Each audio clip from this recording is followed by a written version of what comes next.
comme je vous l'avais indiqué tout à l'heure, je vais vous montrer plus précisément le système de maintien des plaques. C'est simple, on a une vis à dérouler et on descend. Voilà. J'ai ma plaque de Spiro. Je la pose sur le plateau. Voilà.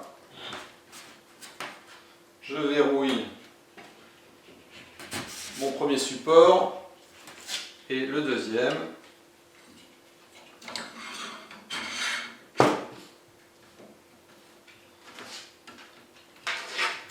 Et voilà. Alors, la signboard est prévue pour être posée sur une table. Elle tient sur une table standard. Ou alors on peut livrer des pieds avec.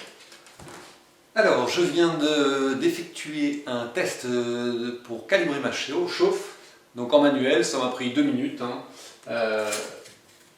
Tout simplement déplacer le fil, le mettre à la chauffe maxi et le déplacer en vitesse de découpe dans la matière, baisser la chauffe jusqu'à avoir une saignée de 1 mm de large. Et le logiciel va décaler d'un demi-millimètre. Et ainsi on aura une découpe finale qui sera parfaite. Donc là, je vais lancer ma découpe. J'ai pas besoin de me soucier en fait de là où je me trouve, tout simplement parce que le logiciel automatiquement, avant la découpe, il va faire une mise à l'origine. Donc en fait, le fil va remonter d'abord, et ensuite la découpe va commencer. Donc on a ici le projet, ça va être, il y a eu vectorisation, smile. On peut faire apparaître les points si on le souhaite. On peut zoomer avec les différents points. Après, il y a on rentre les dimensions du bloc, et comme ça permet d'avoir de savoir exactement quelle est la dimension qu'on doit donner. Et ensuite, quand on va dans l'onglet découpe, voilà, la découpe, on était en création, on passe en découpe, on a la machine qui est dessinée et le bloc à la bonne dimension avec ce qui va se passer. Et on peut même, si on le souhaite, lancer une simulation. Voilà, vous voyez, on voit le fil qui se déplace pour voir dans quel sens ça va tourner, comment ça va se passer. Ensuite, là, on a une base de données matière, donc j'ai rentré mon fil. Là, je vais découper à 80% de chauffe. Je vais sur l'onglet découpe, hop, je vais décaler mon fil. Alors, le tracé devient orange.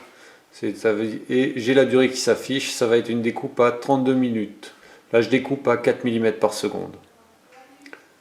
Et je lance la découpe.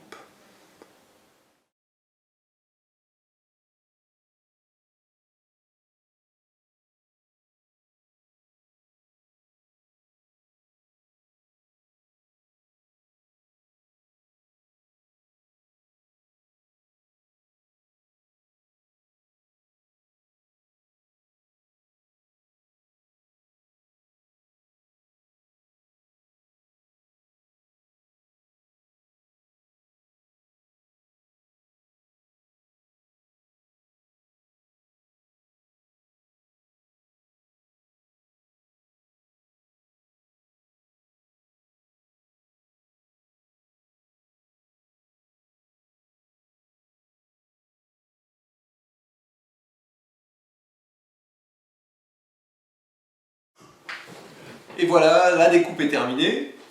Voyons voir le résultat.